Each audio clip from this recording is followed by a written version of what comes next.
अस्सलाम वालेकुम everyone, welcome back to my channel. आज हम करेंगे ईद की तैयारी। तो यहाँ पर मैंने वो सारी चीज़ें निकाल के रख ली है जो मैं ईद के लिए तैयार करूँगी, और जिसके लिए जो चीज़ों की ज़रूरत है मैं वो सारी चीज़ें मैंने यहाँ पर निकाल के रखी है ताकि मैं एक एक से बनाऊँ। और चीज़ें अगर आप इस तरह से रेडी रखते हो तो आपके लिए काफ़ी ईजी हो जाता है। तो मैंने ड्राई फ्रूट्स भी रख दिया है, खजूरों को मैंने भिगा के रखा है।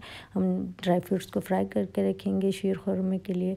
और यहाँ पर सारी वो चीज़ें हैं जो हम एक के बाद एक बनाएंगे। जैसे जैसे मैं रेसिपी शेयर करूँगी आपको पता चल जाएगा कि क्या क्या चीज़ें हैं। तो यहाँ पर बकलावा शीट्स भी रखी हुई हैं, हम बनाएंगे बकलावा भी। तो ये वो सारी चीज़ें हैं जिसका हमें काम करना है। तो शुरू करते हैं वीडियो। तो यहाँ पर हम सबसे पहले बना लेंगे जो हमें बकलावा बनाना है उसके अंदर की स्टफिंग। तो यहाँ पर मैं 2 कप मिल्क ले लूँगी। अभी आपको चूल्हा ऑन नहीं करना है, चूल्हा बंद करके ही आप ये सारी चीज़ें डालेंगे। और उसमें मैं डाल दूँगी 1.5 कप क्रीम। उसके साथ हम इसमें डाल लेंगे 1 कप से भी थोड़ा कम मैंने शुगर लिया है, ज़्यादा शुगर होगी तो मीठा हो जाएगा। तो और इसके साथ यहाँ पर मैं हाफ़ टी स्पून इलायची पाउडर डाल लूँगी। और इसी के साथ यहाँ पर मैं कॉर्नफ्लोर डाल रही हूँ। 2 मैंने टेबल स्पून लिए हैं, एक ही इसमें रिकॉर्ड हुआ है लेकिन मैंने 2 लिए थे। तो उसको आपको डाल के अच्छे से पहले मिक्स कर लेना चूल्हा खोलने से पहले ही। तो अब यहाँ पर हमारा अच्छे से मिक्स हो गया है। मैंने यहाँ पर चूल्हे को ऑन कर लिया है। अब आपको इसको लगातार चलाते रहना है, छोड़ना नहीं है। तो ये आराम आराम से थिक होता रहेगा, कुछ इस तरह से ये हो जाएगा। तो आप देख सकते हैं कि ज़्यादा टाइम नहीं लगता है, थोड़ी देर में ये थिक होना शुरू हो जाता है। तो जब ये अच्छे से थिक हो जाए, कुछ इस तरह से हो जाए, तो तब आप इसको बंद कर लेंगे और इसको हम ठंडा करने के लिए रख देंगे। तो अब ये रेडी हो गया, अब हम इसको साइड में रख देंगे। तो अब यहाँ पर मैं शीर खुरमे की तैयारी कर रही हूँ। तो उसके लिए मैं यहाँ पर जितने भी ड्राई फ्रूट्स होंगे उसको फ्राई करके रख दूँगी, क्योंकि शीर खुरमे में इसमें सबसे ज़्यादा चीज़ जो लगती है वो है ड्राई फ्रूट्स का फ्राई करके रखना और उसका कट करना।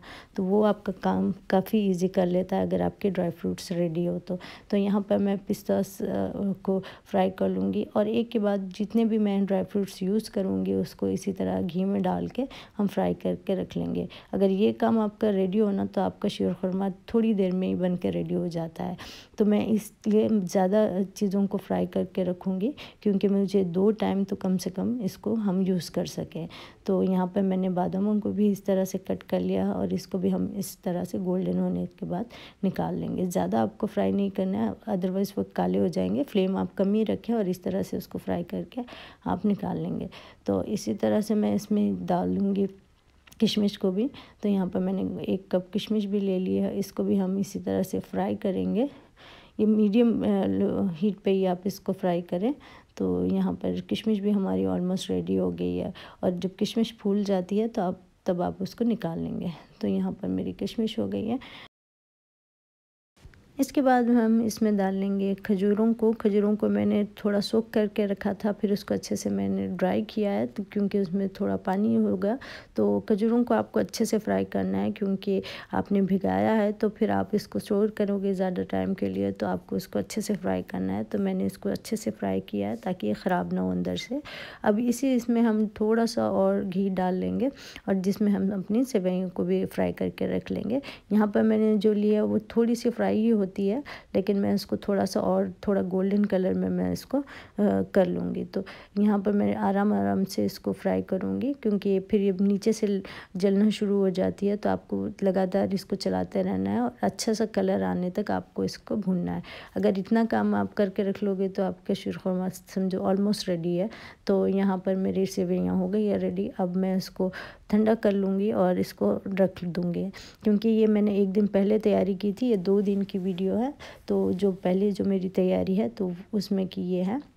तो यहाँ पर आप देख सकते हैं घी भी इसमें ज़्यादा नहीं छूटा है, क्योंकि घी मैंने बहुत कम डाला था और अच्छे से हमने इसको फ्राई कर लिया। अब इसको ठंडा कर लेंगे।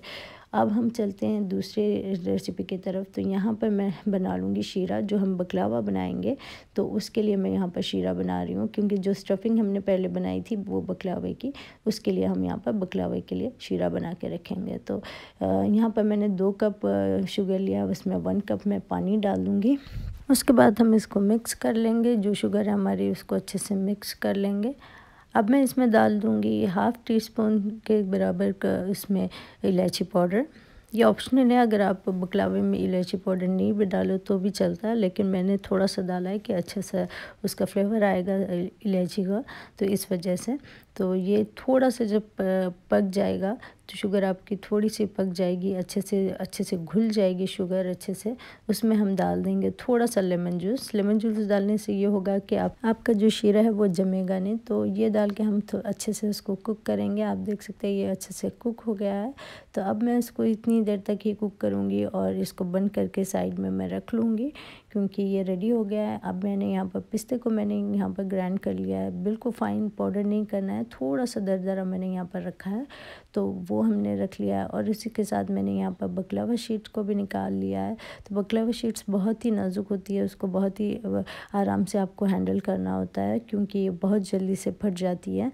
तो यहाँ पर मैं एक एक शीट्स को आराम से निकाल लूँगी। तो यहाँ पर मैंने एक शीट मैंने इस तरह से ले ली है। अब मैं उसको इस तरह से चॉपिंग बोर्ड पे रख लूँगी, और यहाँ पर जिस तरह से मैं यहाँ कर रही हूँ तो इस तरह से आपको बकलावा शीट को फोल्ड कर लेना है। तो बिल्कुल जिस तरह से आप प्लेट्स लेते हो उस तरह से आपको इसको फोल्ड कर लेना है। तो अब हम इसको इस तरह से बीच में से आपको इसको फोल्ड कर लेना है। तो कुछ इस तरह से ये बन जाएगा। तो यहाँ पर मैं इसको ऐसे अच्छे से फोल्ड कर लूँगी और इस तरह से उसको पलटा लूँगी, क्योंकि हमें इस तरफ के तरफ उसको रोल करना है। तो यहाँ पर मैं इसमें अपनी स्टफिंग को डालूँगी। तो यहाँ पर हम सबसे पहले पिस्ते को डालेंगे, जो पिस्ता पाउडर है हम वो डालेंगे, और उसके बाद में जो हमने स्टफिंग बना के रखी थी वो हम इसमें डाल लेंगे। और ये स्टफिंग इतनी मज़े की थी, मैंने रोज़ा खोलने के बाद में इसको टेस्ट किया था तो काफ़ी मज़े की है। अगर आप इसको वैसे भी फ्रिज में रख के अगर आप खाना चाहो तो उसको खा सकते हैं। तो यहाँ पर हम इस तरह से इसको आराम से इसको रोल कर लेंगे अपने बकलावे को। तो ये कुछ इस तरह से बन के रेडी होगी। तो एक मैं और बना के आपको दिखा दूंगी कि किस तरह से इसको आपको रोल करना है। तो यहाँ पर बकलावा शीट थोड़ी सी डेलिकेट होती है, तो आप इसको आराम से हैंडल करें, इस तरह से उसके प्लेट्स बना लें आराम से, क्योंकि नेल्स से भी है ना जल्दी से फट जाती हैं। तो आप उसका ज़रा ध्यान रखें, अगर आपके नेल्स बड़े हों तो इस तरह से आप उसको फोल्ड कर लें, और बीच में से इस तरह से यहाँ से फोल्ड करके इसको थोड़ा सा एडजस्ट कर लें ताकि फीलिंग आपकी बाहर ना जाए। तो इस तरह से एडजस्ट कर लेंगे और इस पर हम फिर पिस्ता और अपनी फीलिंग को डाल देंगे। तो वीडियो थोड़ी बड़ी है, लेकिन एंड तक आप ज़रूर देखिए, आपको काफ़ी हेल्पफुल हो सकती है। लास्ट में हम लिविंग रूम का डेकोरेशन भी करेंगे ईद के लिए, तो वो आप उसको स्किप ना करें। तो बड़ी है वीडियो, लेकिन आप एंड तक ज़रूर से देखें, आपको इससे बहुत हेल्प हो सकती है। तो यहाँ पर मैंने फिलिंग को डाल लिया है और इस तरह से हम इसको रोल कर लेंगे। तो ये कुछ इस तरह से बन कर रेडी हो जाएगी। तो यहाँ पर ये टाइम पे मुझे याद आया, मैंने ट्रे को तो ग्रीस किया ही नहीं, तो यहाँ पर बटर के साथ मैं इसको अच्छे से ग्रीस कर लूँगी। ये आपको बकलावा रखने से पहले ही आपको करना है, लेकिन मैं भूल गई थी तो फिर मैं इसको अब कर रही हूँ। तो इसको अच्छे से आपको ग्रीस कर लेना है। इसके बाद में हम ये ट्रे में अपने बकलावे को रख लेंगे। तो यहाँ पर मैंने सारे बकलावे को रेडी करके रख लिया है। वीडियो काफ़ी लंबी हो रही थी तो इसलिए मैंने सारा रिकॉर्ड नहीं किया है। तो यहाँ पर हमारा बकलावा रेडी हो गया है। तो यहाँ पर अब हम इसमें लगा देंगे बटर को। आपको इसके ऊपर अच्छे से बटर लगाना है, जितने भी शीट्स है उस पर अच्छे से आपको बटर लगाना है। तो यहाँ पर मैं अच्छे से इसमें बटर लगा लूँगी। बटर थोड़ा सा ज़्यादा लगता है, लेकिन अच्छा बनता है, मज़े का बनता है, तो आप इसमें बटर अच्छे से डालें। तो यहाँ पर मैं अच्छे से इसको बटर के साथ ब्रश कर लूँगी। तो यहाँ पर मेरे अच्छे से ये ब्रश हो चुके हैं। मैंने अच्छे से इसमें बटर डाल दिया है ताकि वो अच्छे से बेक हो सके। तो यहाँ पर मैं ओवन में इसको रख लूँगी। यहाँ पर मैं रखूँगी 200 डिग्री पे रखूँगी मैं उसको 15 मिनट के लिए। 15 मिनट के बाद में हम इसको निकाल के चेक करेंगे ये अच्छे से हो गए या नहीं। तो यहाँ पर मैं 250 डिग्री पे मैं इसको ओवन को लगा दूँगी। तो और 15 मिनट के लिए हम इसको बेक कर लेंगे। 15 मिनट हो चुके थे, हमारा बकलावा रेडी हो चुका था, मैं उसको निकाल लिया है। अब हम जो हमारा शुगर सिरप हमने जो रेडी करके रखा हुआ है उसको हम गर्म ही रखेंगे, और उसके ऊपर जब आप ओवन में से निकालें तो आप इमीडिएट उसमें अपना शुगर सिरप डाल दें। तो जब वो गर्म होता है तभी आपको उसमें डाल देना है। तो यहाँ पर मैं जितना भी शुगर सिरप इसमें लगेगा, आपको जितना लगे कि हाँ ये अब इनफ है, तब तक आप उसमें डाल सकते हो। तो मैंने बहुत ज़्यादा नहीं डाला है क्योंकि उसमें ऑलरेडी फिलिंग है जो मीठी है, तो इस वजह से मैंने उतना ही डाला है जितने में ये अच्छे से सोक कर जाए। तो यहाँ पर मैं अच्छे से सिरप को डाल लूँगी। तो मैंने यहाँ पर डाल लिया। अब हम इसके ऊपर कर लेंगे थोड़ी सी गार्निशिंग। तो जो हमने पिस्ता ग्राइंड करके रखा हुआ था तो वो हम इस पर से डाल लेंगे कुछ इस तरह से। इसके बाद हमारा बकलावा हो जाएगा रेडी। तो मैंने इसको जब पूरा रेडी हो गया था तो फिर इसको मैंने फॉइल लगा के रख दिया था, जो हमारा शीरा है वो अच्छे से अंदर ताकि चले जाए, और आपको गरम गरम में ही शीरा डालना है तो वो अच्छे से सोक कर लेता है। तो हमारा बकलावे की डिश हो गई है रेडी। तो इतना काम मैंने एक दिन पहले करके रखा हुआ था। तो यहाँ पर मेरे ड्राई फ्रूट्स शीर खुरमे के लिए हो गए हैं रेडी। तो मैंने इस तरह से इसमें बॉक्स में डाल के मैंने रख दिया अपने ड्राई फ्रूट्स को।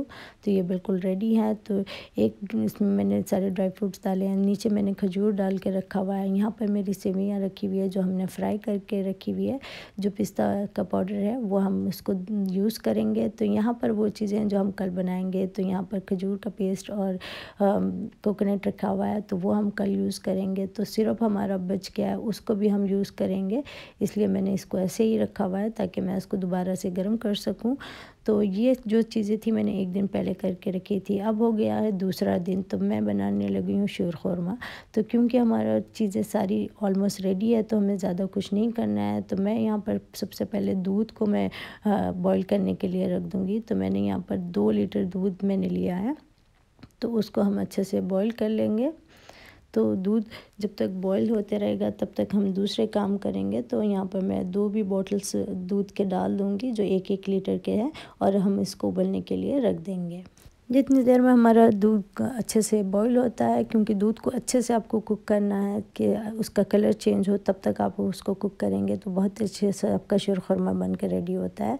तो यहाँ पर मेरे पास है ये खजूर का पेस्ट, इससे हम एक अच्छी सी खजूर की हम डिश बनाएंगे। तो ये बहुत ही मज़े की बनती है। ये केक की तरह होता है, लेकिन आपको इसको बेक करने की बिल्कुल भी ज़रूरत नहीं है, लेकिन बहुत ही मज़े का बनता है और बहुत ही कम चीज़ों से ये बन जाता है। इसमें हमको सिर्फ 4 चीज़ों की ज़रूरत है और इसमें हमको कोई बेकिंग भी नहीं करनी है। तो बिल्कुल छोटा सा एक स्टेप है वो आपको करना है, और आपकी जल्दी से ये खजूर की डिश होगी रेडी। तो यहाँ पर दूध को भी हम साथ ही साथ ध्यान देंगे, क्योंकि दूध बहुत जल्दी से बॉईल हो जाता है। तो यहाँ पर ये अच्छे से गर्म हो गया है, तो अब ये बॉइलिंग पॉइंट पे आ गया है। तो मैं उसको बार बार से नीचे से अच्छे से इसको स्क्रब करूँगी, अदरवाइज़ नीचे से लगना शुरू हो जाता है दूध। तो यहाँ पर जब तक दूध होते रहेगा तो हम अपनी खजूरों का काम कर लेते हैं। तो यहाँ पर मैंने एक पैन लिया है, उसमें हम डाल देंगे थोड़ा सा घी। घी में यहाँ पर 1.5 टेबल स्पून मैं यहाँ पर घी यूज़ कर रही हूँ। तो ज़्यादा घी भी नहीं, इतना काफ़ी है इसके लिए। तो यहाँ पर मेरे पास ये आधा किलो का खजूर का पेस्ट है, आधे किलो से बढ़ के ही था, 700 ग्राम कुछ इस तरह का था पैकेट ये।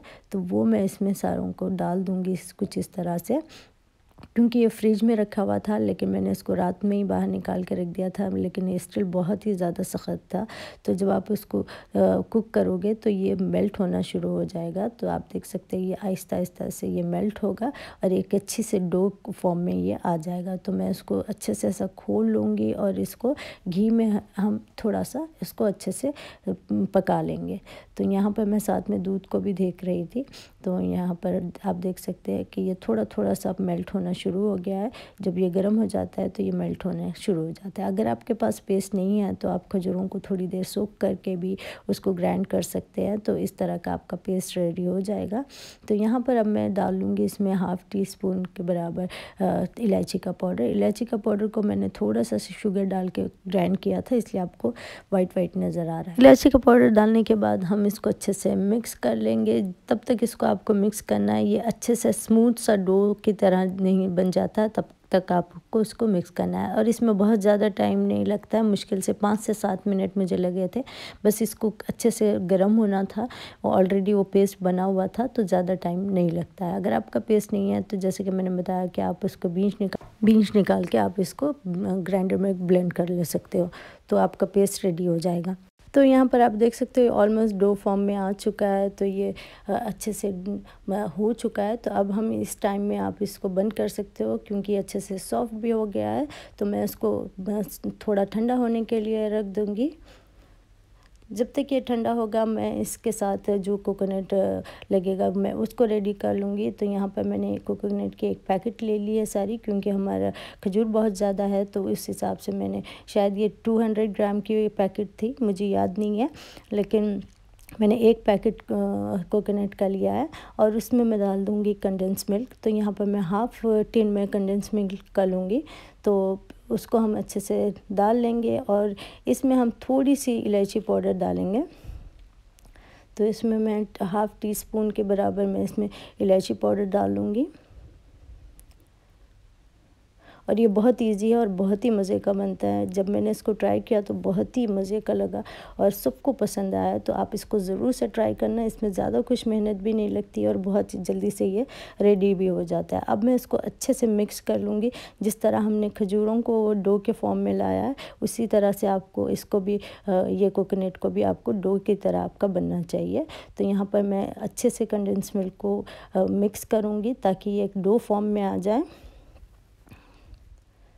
तो आप देख सकते हैं ये थोड़ा थोड़ा सा आ भी रहा है, लेकिन इसमें थोड़ा सा कंडेंस मिल्क यहाँ पर मुझे कम लग रहा था, तो फिर मैंने इसमें थोड़ा सा दोबारा से थोड़ा सा डाला कि ताकि ये अच्छे से डो फॉर्म में आ जाए। और ये मीठा बिल्कुल भी नहीं होगा, क्योंकि कोकोनट में अगर आप मीठा कम डालोगे तो फिर वो बहुत फीका लगना शुरू हो जाता है।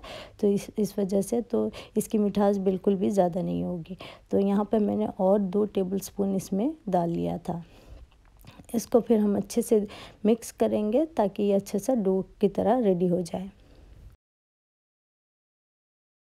यहाँ पर ये ऑलमोस्ट डो की तरह हो गया है, तो आप देख सकते हैं ये अच्छे से बाइंड हो गया है एक साथ में। तो यहाँ पर मैं इसको अब साइड में रख लूँगी, क्योंकि ये रेडी हो गया है। तो यहाँ पर हमारा दूध भी अच्छे से बॉईल हो रहा है, देख सकते हैं आप, अच्छे से बॉईल होना शुरू हो गया है ये। तो दूध को आपको अच्छे से कुक करना है, तकरीबन आपको 45 मिनट्स तक आपको कुक करना है, उससे आपका शीर खुरमा बहुत ही अच्छा बनता है। तो इसलिए मैं इसको आराम से अच्छे से मैं इसको कुक कर रही थी, ताकि उसमें अच्छा सा एक फ्लेवर आए, क्योंकि दूध जितना ज़्यादा पकता है उतना ही मज़े का आपकी कोई भी चीज़, जो खीर हो या फिर शीर खुरमा हो, तो वो बनता है। तो यहाँ पर दूध को मैंने और थोड़ा पकने के लिए रख दिया था। मीनवाइल हम हमारे खजूर वाला काम यहाँ पर कर लेते हैं। तो यहाँ पर मैंने 2 बटर पेपर लिए हैं स्क्वायर शेप में, उसको हम थोड़ा सा ऑयल लगा के या घी लगा के आप इसको ग्रीस कर लें कुछ इस तरह से। तो मैंने यहाँ पर स्क्वायर शेप में मैंने बटर पेपर लिया है। तो उसमें मैंने यहाँ पर खजूर का जो हमने बना के रखा था वो हमने इसमें डाल लिया है। और यहाँ पर ये अच्छे से ठंडा हो गया है, तो आप अच्छे से मैनेज इसको कर सकते हो। और ये अच्छे से सॉफ्ट भी है, अगर आप उसको बहुत ज़्यादा देर रखोगे तो फिर बाद में फिर हार्ड भी हो जाता है। तो यहाँ पर इतना सॉफ्ट है कि मैं इसको अच्छे से हैंडल भी कर सकती हूँ। तो इसको मैं पहले हाथ से जितना हो सका शेप देने की कोशिश करूँगी, क्योंकि मुझे स्क्वायर में चाहिए। तो इस वजह से पहले मैं इसको हाथ से इसको जितना हो सका मैं इसको प्रेस करके शेप देने की कोशिश करूँगी। अगर शेप देते हुए आपके हाथों को थोड़ा सा ये स्टिक कर रहा है, तो आप अपने हाथों पे थोड़ा सा घी लगा ले, तो ये बिल्कुल भी स्टिक नहीं करेगा। तो मैं बीच बीच में अपने हाथों पे थोड़ा सा ऑयल लगा रही थी ताकि ये मेरे हाथ में नहीं चिपके। अब मैंने यहाँ पर थोड़ा सा इसको शेप दे दिया, उसके लिए मैंने यहाँ पर दूसरा जो बटर पेपर था वो मैंने इसके ऊपर रख दिया। अब हम हल्के हाथ से बेलन से इसको बेल लेंगे ताकि ये अच्छे से फ्लैट हो जाए। जितना बारीक होगा वो उतना अच्छा होगा। तो इस वजह से मैं इसको थोड़ा बेलन के साथ बेलूँगी ताकि ये अच्छे से फ्लैट हो जाए, बारीक सा हो जाए ये। तो इस वजह से मैं इसको इस तरह से बेलूँगी। लेकिन आप ध्यान रखें कि इसका शेप स्क्वायर में ही हो, तो आपके लिए ईजी होगा इसको हैंडल करना। तो यहाँ पर आप देख सकते हैं थोड़ा सा इसका शेप चला गया था, तो फिर हम इसको दोबारा से हाथ से उसका शेप फिर से हम बना लेंगे। तो यहाँ पर आप देख सकते हैं कि दूध अच्छे से बॉईल हो गया। अब हम दूध का नेक्स्ट स्टेप कर लेते हैं। तो यहाँ पर मैं क्रीम इसमें डालूँगी। 1 कप मैंने यहाँ पर क्रीम लिया है, तो ये 150 ग्राम की क्रीम होती है, तो वो मैं इसमें डाल लूँगी दूध में, क्योंकि दूध हमारा अच्छे से पक चुका है। अब हम इसमें डाल लेंगे शुगर। तो शुगर आप अपने टेस्ट के हिसाब से डालें। मैंने यहाँ पर 1 कप डालने के बाद इसमें थोड़ा सा और डाला था, क्योंकि 2 लीटर दूध का हम बना रहे हैं, तो मैंने इसलिए 1.5 कप भी नहीं लिया, थोड़ा सा ऊपर डाला था उसमें।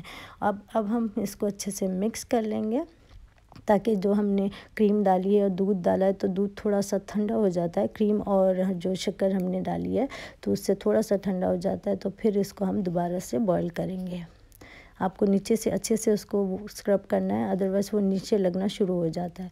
तो अब ये थोड़ा सा कुक होगा। तो यहाँ पर थोड़ी देर कुक होने के बाद में मैं इसमें डाल लूँगी सेवियाँ को। तो हमने जो फ्राई करके रखा हुआ है, तो यहाँ पर मैंने जो फ्राई किया था वो पूरी 1 पैकेट थी, तो मैं यहाँ पर 1 पैकेट पूरी नहीं डालूँगी। तो मैं यहाँ पर इसमें मैंने पहले थोड़ा सा डाला था, आधे से ज़रा कम। तो डाल के हम चेक करेंगे। थोड़ा हमारे पास थिक ही पीते हैं, बहुत ज़्यादा पतला नहीं पीते हैं, तो आप अपने हिसाब से डालें। अगर आप लोग ज़्यादा पतला पीते हो तो इस टाइम में आप रोक सकते हो। थोड़ा हम लोग ज़रा गाढ़ा पीते हैं, तो इस वजह से मैंने इसको आगे भी थोड़े से सेवियाँ और ऐड किए थे। तो इसको डाल के हम अच्छे से मिक्स कर लेंगे। तो यहाँ पर आप देख सकते हैं मुझे थोड़ा सा कम लग रहे थे, तो मैंने सोचा इसी टाइम में मैं इसमें थोड़ी सी सेवियों को और डाल दूँगी। तो यहाँ पर मैंने थोड़े से और इसमें ऐड कर लिया है, और इसको थोड़ी देर हम इसको कुक करेंगे और आपका शीर खुरमा हो जाएगा रेडी। तो यहाँ पर देख सकते हैं, तो मेरा तो शीर खुरमा हो गया रेडी।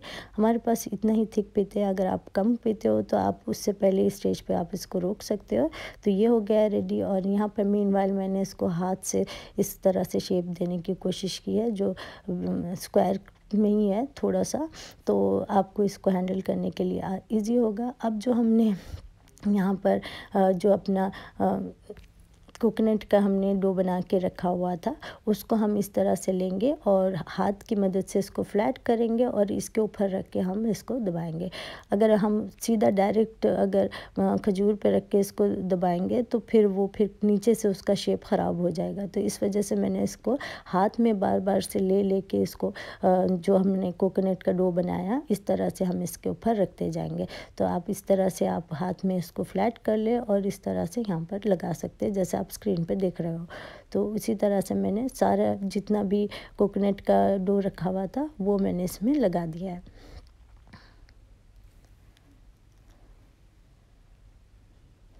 तो आपको अच्छे से उसको प्रेस करना है ताकि ये मोटा ना हो। तो इस वजह से मैं इसको थोड़ा सा बेलन से थोड़ा सा इसको और थोड़ा बेल लूँगी, ताकि ये जो खजूर और कोकोनट है दोनों मिक्स भी हो जाए, क्योंकि फिर ये दोनों अलग नहीं होना चाहिए। तो इस वजह से मैं इसको थोड़ा सा इस तरह से बेलन से बेल लूँगी, ताकि ये फ्लैट भी हो जाए और दोनों एक दूसरों को थोड़ा सा मिक्स हो जाए। ज़्यादा मिक्स नहीं करना है, दोनों को अलग अलग ही रखना है। तो यहाँ पर आप देख सकते हैं थोड़ा सा ये कम पड़ा था, तो फिर मैंने इसको दोबारा से फिर से कोकोनट को कंडेंस मिल्क डाल के दोबारा से मैंने रेडी किया था। लेकिन मेरे पास जो पैकेट थी वो दूसरी थी, तो इसलिए आपको थोड़ा सा वाइट नज़र आ रहा है, क्योंकि ये वाला जो कोकोनट था थोड़ा सा मोटा था जो हमने पिछली बार यूज़ किया है। तो जो कम पड़ा था तो वो मैंने इसको लगा के फिल कर लिया। जो भी गैप्स वगैरह थे उस पर भी मैंने इस तरह से लगा लिया। अब हम चलते हैं नेक्स्ट स्टेप की तरफ। अब हम इसको इस तरह से रोल करेंगे आहिस्ता आहिस्ता से, और इसमें आपको बिल्कुल भी गैप नहीं छोड़ना है, बिल्कुल आराम आराम से आप इसको रोल करेंगे थोड़ा थोड़ा करके, क्योंकि जल्दी नहीं करना है इस वाले स्टेप में, क्योंकि आप जल्दी करोगे तो फिर वो कोकोनट बीच में से होल हो जाएगा और फिर वो ड्राई होके फिर वो शेप नहीं देगा अच्छे से। तो यहाँ पर मैं इस तरह से बटर पेपर की हेल्प से इसको थोड़ा थोड़ा सा प्रेस करके बिल्कुल आराम आराम से मैं कर रही हूँ। थोड़ा सा मैंने वीडियो को फास्ट किया है, क्योंकि वीडियो बहुत लंबी हो रही थी, लेकिन मैंने बहुत ही आराम से हल्के हाथ से इसको रोल किया था। तो आप देख सकते हैं, तो यहाँ पर मैंने इसको अच्छे से रोल किया है। अब इस तरह से हम इसको हल्के हाथ से बटर पेपर की हेल्प से और इसको थोड़ा थोड़ा करके इसको अच्छे से लंबे उसमें ला लेंगे, क्योंकि ये बहुत ही थिक है।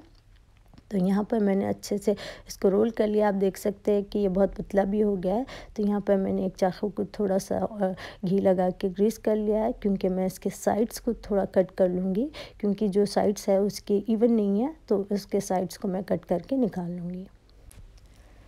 इसके साइड सब अच्छे से कट कर ले। थोड़ा सा ये सॉफ्ट होगा इस टाइम में, तो कोई बात नहीं कि वो मिक्स नहीं होगा। तो आप इसके बस थोड़े से जो एजेस होंगे उसको आपको निकाल लेना है, तो क्योंकि जब आगे आप इसको कट करोगे तो फिर आपको मुश्किल नहीं होगी। तो यहाँ पर मैंने इसके बस थोड़े से एजेस निकाल लिए हैं, क्योंकि इसको अब हम रख देंगे फ्रिज में।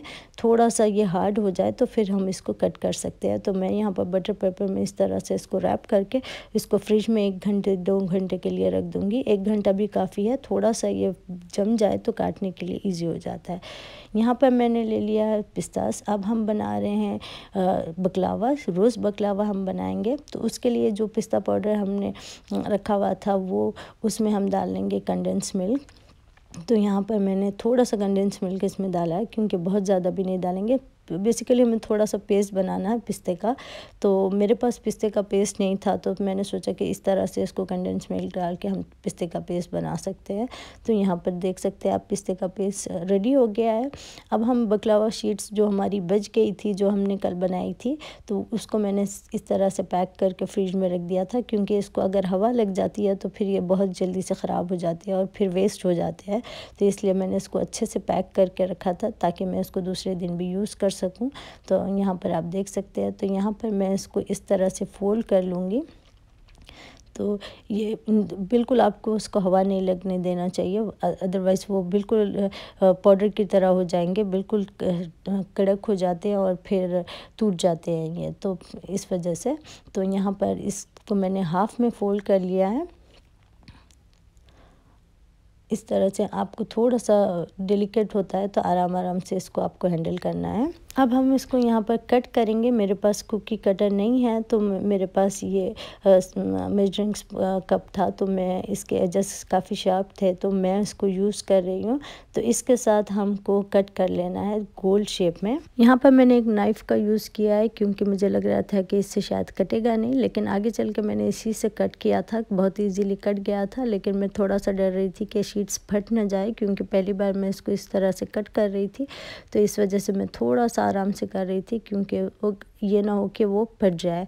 तो यहाँ पर मैंने इसको इस तरह से नाइफ़ के हेल्प से इसको कट किया है, लेकिन बाद में मैंने इसको फिर इसी के साथ मैंने सारे इस तरह के कट कर लिए थे। तो यहाँ पर मेरे रेडी हो गया है। अब यहाँ पर मैंने बेकिंग ट्रे ले लिया है जो कपकेक की है, तो उसको हम ग्रीस कर लेंगे बटर से। आपको अच्छे से बटर से इसको ग्रीस करना है, क्योंकि हम इसमें ही अपने बकलावे को बेक करेंगे। उसको हम साइड में रखेंगे, और जो हमने यहाँ पर ये जिसका सर्कल काट के रखे है, इसको हम कुछ इस तरह से प्लेस कर लेंगे।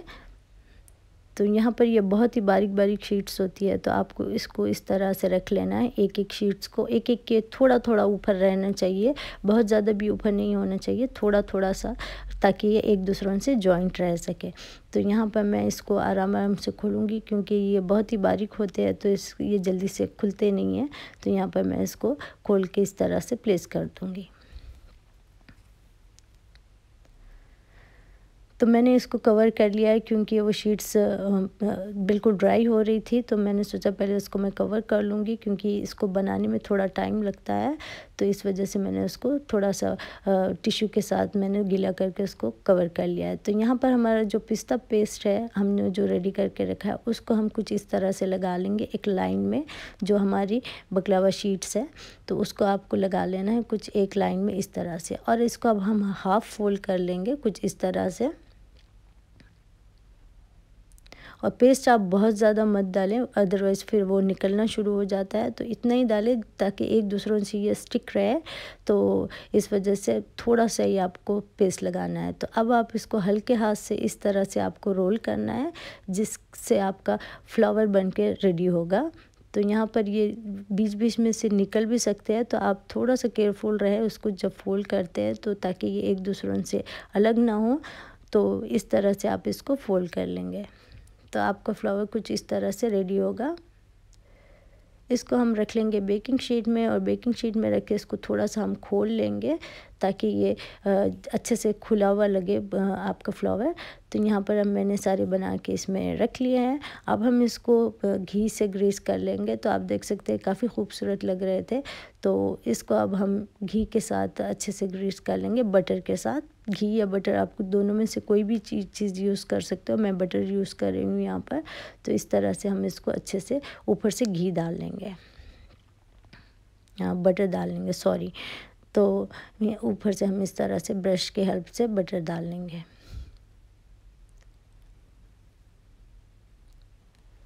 अब मैं इसको रख दूँगी अवन में। मैंने यहाँ पर अवन को सेट किया था 210 पे मैंने इसको सेट किया था। और इसको बहुत ज़्यादा भी आपको वो नहीं करना है, बेक नहीं करना है।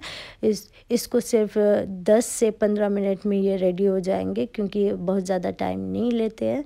तो ये 10 से 15 मिनट में रेडी हो जाएंगे। तो यहाँ पर मैंने 10 मिनट के बाद में इसको निकाला है। अब तो आप देख सकते हैं इसका काफ़ी अच्छा खूबसूरत सा कलर आ चुका है। तो हम इसको बाहर निकाल लेंगे। और इमीडिएट आपको निकालते ही इस पर शुगर सिरप आपको डाल लेना है, जो हमने रखा था, जो हमारा कल का बचा हुआ था। तो उसको मैंने अच्छे से गरम कर लिया है। शुगर सिरप आपका गरम होना चाहिए, सिरप आपका। तो उसको आपको इमीडिएट ही इसके ऊपर डाल लेना है। जब आप इमीडिएट डालते हो गरम में तो वो अच्छे से सोक करता है। तो उसको आपको इमीडिएट ही डाल लेना है। शुगर सिरप डालने के बाद में हम इसको थोड़ा सा डेकोरेट कर लेंगे। तो यहाँ पर जो पिस्ते का जो पाउडर बचा हुआ था वो मैं इसके ऊपर स्प्रिंकल कर दूँगी। तो ये बहुत ही खूबसूरत सा आपका फ्लावर बकलावा रेडी हो जाएगा। तो ये हमारा रेडी हो गया। मैं इसको साइड में रख लूँगी। अब हम चलते हैं दूसरे काम की तरफ, जो हमने खजूर को रेडी करके रखा हुआ था। तो ये इस तरह से हो गया। आप देख सकते हैं ये थोड़ा सा हार्ड हो गया। अब आपको इसको हैंडल करने के लिए इजी हो जाएगा। जब आप कट करोगे तो ये जो आपके अंदर जो कोकोनट है वो मिक्स नहीं होगा। तो ये थोड़ा सा हार्ड था। तो मैंने अपने हस्बैंड को कहा कि आप मुझे काट के दे दें। तो यहाँ पर आप देख सकते हैं, तो वो मेरी हेल्प कर रहे हैं। तो यहाँ पर हम इसको कट कर लेंगे। तो ऑलमोस्ट हम अपने लिविंग रूम की तरफ चलेंगे डेकोरेशन के लिए। तो ये सारी चीज़ें अब ऑलमोस्ट रेडी हो गई है। तो आप देख सकते हैं कि कितना अच्छा खूबसूरत से ये कट के रेडी हुआ है। तो ये बहुत ही मज़े का है, आप इसको ज़रूर से ट्राई करें। और बहुत ही ईजी भी है। तो इस तरह से इसको सारा हमने कट कर लिया है। और इसी के साथ मैंने इसको भी निकाल के एक बॉक्स में रख लिया था, क्योंकि मुझे वो ट्रे वगैरह वॉश करनी थी। तो और जो बच गए थे, जो पीसेस थे, जो हमने राउंड जो कट किया था, उससे मैंने इस तरह से बकलावा बना दिया था। तो उसको भी बेकिंग शीट में डाल के सिरप और थोड़ा सा मैंने पिस्ता डाल के इसको भी रेडी कर दिया था। फिर उसके बाद में शुगर सिरप डाल दिया था। तो ये भी हमारा एक बकलावा रेडी हो गया है। अब हम लिविंग रूम में आ गए हैं। अब हम अपने लिविंग रूम को डेकोरेट कर लेंगे। तो यहाँ पर जितने भी चीज़ें मेरे पास रखी हुई थी वो मैंने यहाँ पर निकाल ली है। इससे हम अपना लिविंग रूम को डेकोरेट करेंगे। बहुत ज़्यादा चीज़ें नई है इसमें। सारी चीज़ें जो पिछले साल मैंने यूज़ की थी वही है। जैसे जैसे मैं चीज़ों को यूज़ करती जाऊँगी मैं आपको दिखाते चलूँगी, अदरवाइज़ वीडियो बहुत लंबी हो जाएगी। तो इसलिए मैंने ये पार्ट कट कर दिया, अदरवाइज़ मैंने सारा शो किया था। तो यहाँ पर मेरे पास कुछ प्रिंट्स है, तो वो मैं फ्रेम में लगा लूँगी, जो मेरे पास फ़ोटो फ्रेम्स रखे हुए थे। तो अब मैं आ गई हूँ टीवी टेबल की तरफ। तो यहाँ पर जो ये रमज़ान के डेज़ का था वो मैं इसको रिमूव कर दूँगी। 28 के बाद में मैंने डेट भी चेंज नहीं की थी, थोड़ा सा बिज़ी हो गई थी। तो इसको हम हटा देंगे और इसकी जगह पे ईद का जो हमने फ्रेम रेडी किया है तो वो मैं यहाँ पर रख लूँगी।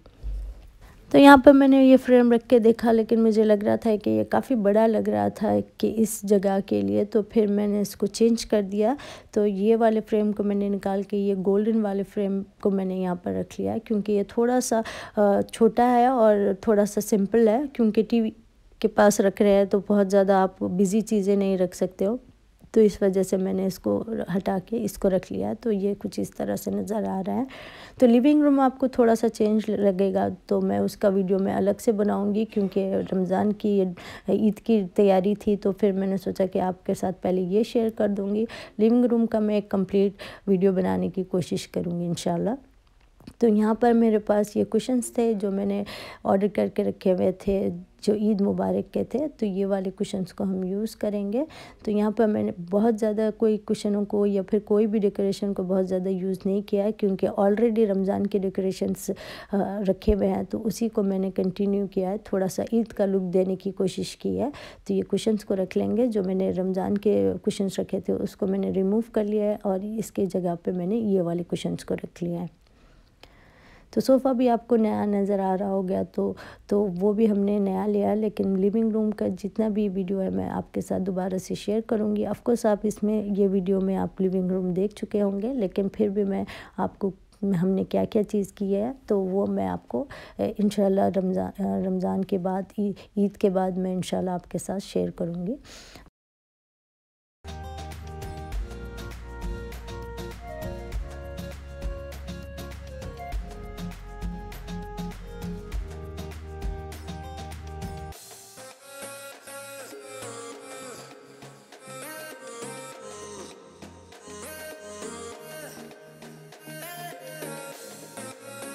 यहाँ पर मेरे पास बैनर्स रखे हुए हैं, 2 बैनर्स हैं मेरे पास। यहाँ पर मेरे पास ये वाला एक बैनर है और ये दूसरा वाला ये है।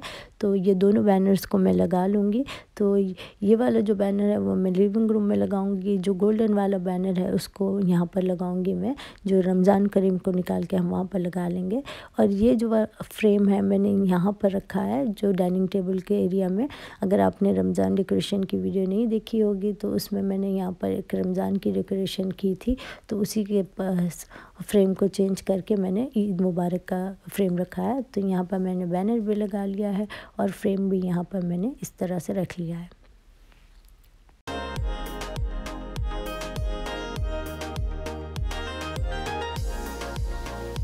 तो ये डाइनिंग टेबल का एरिया है। तो ये डाइनिंग टेबल के ऊपर मैंने यहाँ पर फ्रेम रखा है। अब हम चलते हैं लिविंग रूम के तरफ। तो यहाँ पर ये ऊपर के एरिया में तो यहाँ पर मैं लगा लूँगी ये वाला बैनर को। तो यहाँ पर मैंने लगा लिया है। तो ये काफ़ी ऊपर है तो उसको शूट नहीं कर सकते हैं, तो इसलिए मैंने लगा के शूट किया है।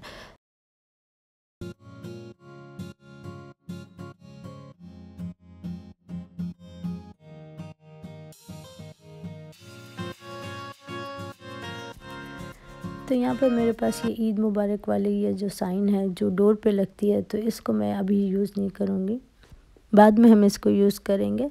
तो यहाँ पर मेरे पास लैंटर्न रखे हुए थे जो लिविंग रूम में थे, तो वो मैं यहाँ पर सीढ़ियों पे रख दूँगी, क्योंकि लिविंग रूम में मैं नहीं चाह रही थी कि बहुत ज़्यादा चीज़ें हों, तो इस वजह से मैं इसको यहाँ पर रख दूँगी। तो ये भी काफ़ी अच्छे लगेंगे, क्योंकि यहाँ पर मेरा मेन डोर है, तो ये लिविंग रूम में जाने का एरिया है, तो ये भी काफ़ी अच्छा लगता है। तो इस वजह से मैं यहाँ पर इसको सीढ़ियों पर इस तरह से रखूँगी।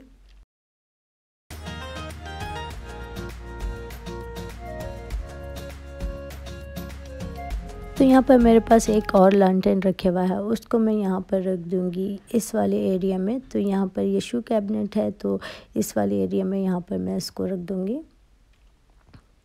तो ये काफ़ी अच्छा लुक देगा। यहाँ पर मैंने रनर डाला हुआ है, तो उसके साथ ये काफ़ी अच्छा लग रहा है।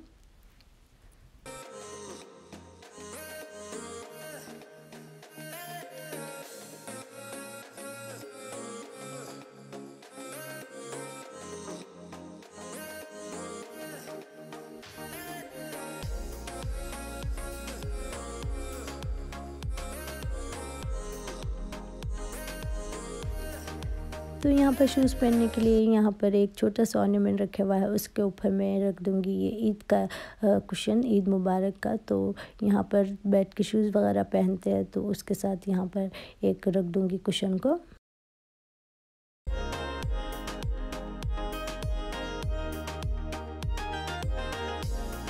अब हम कर लेते हैं अपने कॉफ़ी टेबल को डेकोरेट। ईद के लिए जो कॉफ़ी टेबल होता है, मुझे लगता है कि बहुत अच्छी तरह से हमें इसको डेकोरेट करना चाहिए, तो वो बहुत अच्छे से वाइब देते हैं। अगर आपके मेहमान आते हैं तो काफ़ी अच्छा लगता है। तो यहाँ पर उसके लिए मैंने कुछ चीज़ें निकाल के रखी हैं जो लास्ट ईयर भी मैंने यूज़ किया है। तो यहाँ पर मेरे पास ये जार है, 2 अलग अलग साइज़ के। ये सेम दिखते हैं लेकिन इसके साइज़ अलग है, तो वो हम यहाँ पर यूज़ करेंगे। यहाँ पर मेरे पास ये एक खूबसूरत सी बास्केट रखी हुई है, तो इसमें मेरे पास यहाँ पर खजूर वगैरह रखे हुए हैं, तो इसी को हम यूज़ करेंगे। तो ये गिफ्ट है, तो बहुत ही खूबसूरत सा गिफ्ट है, तो वो हम यहाँ पर यूज़ करेंगे। उसी के साथ यहाँ पर मेरे पास है ये ट्रे जो केक के लिए यूज़ करेंगे हम इसको, जिस पे आप केक वगैरह भी रख सकते हो। मैं इसके ऊपर बकलावा रखूँगी जो आप आगे देखेंगे, तो वो यहाँ पर हम यूज़ करेंगे। और इसी के साथ ये जार भी मेरे पास रखा हुआ है, ये छोटा सा, लेकिन पता नहीं मैं इसको यूज़ करूँगी या नहीं, तो आगे हम देखेंगे अगर ज़रूरत पड़ती है। तो ये मेरे पास गोल्डन कलर के कोस्टर है, ये नए है जो मैंने अली एक्सप्रेस से ऑर्डर किए थे, तो काफ़ी अच्छी इसकी क्वालिटी है और बहुत ही खूबसूरत से ये कोस्टर्स है, तो वो भी हम इसके साथ यूज़ करेंगे। तो सबसे पहले मैं यहाँ पर रख लूँगी अपने कोस्टर्स को इस वाली ट्रे में। मेरे पास ऑलरेडी यहाँ पर लैंटर्न वगैरह रखे हुए हैं, तो इसको मैं रिमूव नहीं करूँगी, तो इसी के साथ हम इसको रख लेंगे। ये वाली केक ट्रे में मैं रख लूँगी अपने रोज़ बकलावा जो हमने बना के रेडी किया हुआ है, तो ये काफ़ी अच्छे लग रहे थे, काफ़ी खूबसूरत लग रहे थे, वो हम यहाँ पर रख लेंगे। और जो हमने कोकोनट का रेडी किया था वो मैंने इस वाली बास्केट में कुछ इस तरह से अरेंज किया है, तो ये दोनों चीज़ें हम कॉफ़ी टेबल पर रख लेंगे। उसी के साथ मेरे पास यहाँ पर जो जार्स है वो भी हम इसको यहाँ पर रख लेंगे। तो जो बकलावा शीट्स बच गई थी जिससे मैंने बनाया था दूसरा वाला बकलावा, तो वो मैंने ये छोटे वाले जार में डाल दिया है। और उसी के साथ यहाँ पर जो हमारे पास खजूर रखे हुए थे जो ट्रे में आए थे मेरे पास, तो वो मैंने इस वाले जार में शिफ्ट कर दिया है, क्योंकि वो थोड़े से कम थे तो मैंने इसलिए उसको उसमें शिफ्ट कर दिया है। एक ट्रे में मैंने यहाँ पर ये बहुत ही खूबसूरत सी कप्स और कोस्टर और इसके साथ सॉसर्स मैंने रख लिए हैं। और जो हमने बकलावा रेडी किया था उसको मैंने इस वाले केक स्टैंड में मैंने रखा हुआ है। तो ये है मेरे कॉफ़ी टेबल का फाइनल लुक। तो आप मुझे कमेंट में ज़रूर से बताना कि किस तरह से लग रहा है। जो रेसिपीज़ हमने बनाई हैं वो सारी चीज़ें यहाँ पर रखी हुई है और हर चीज़ घर की बनी हुई है, तो आपको काफ़ी खुशी होती है जब इस तरह से आप अपने कोई बनी हुई चीज़ों को आप सर्व करते हो। तो प्रेजेंटेशन भी काफ़ी ज़रूरी है, तो आप कोशिश करें कि प्रेजेंटेशन आपकी अच्छी हो। वीडियो थोड़ी सी बड़ी है, लेकिन आई होप आपको वीडियो पसंद आई होगी। अगर आपने एंड तक देखा है तो आपको वीडियो ज़रूर से पसंद आई होगी, तो तभी आपने एंड तक देखा है। तो आप मुझे ज़रूर से कमेंट में बताना कि किस तरह से आपको ये रेसिपीज़ लगी है और किस तरह से मेरा लिविंग रूम लग रहा है ईद के लिए। तो आई होप आपको ये वीडियो पसंद आई होगी। अगर वीडियो पसंद आई है या इसमें की कोई भी रेसिपी वगैरह पसंद आई है तो प्लीज़ मुझे कमेंट में ज़रूर से बताना। अगर आप नए हैं मेरे चैनल पे तो सब्सक्राइब ज़रूर करें और अपने फ्रेंड और फैमिली में शेयर ज़रूर करें। और आप लोगों की ईद की तैयारी कैसी चल रही है और क्या किया आप लोगों ने ईद पे। अगर आपने ईद के बाद इस वाले वीडियो को देखा है तो फिर ज़रूर से आप मुझे कमेंट में ज़रूर से बताना। और मेरे तरफ से आप सबको ईद की बहुत बहुत मुबारक। मेरी सारी फैमिली की तरफ से आप सबको ईद की बहुत बहुत मुबारक। आगे की वीडियो को आप म्यूज़िक के साथ एंजॉय करें। मिलते हैं अगले वीडियो में, तब तक के लिए अल्लाह हाफ़िज़।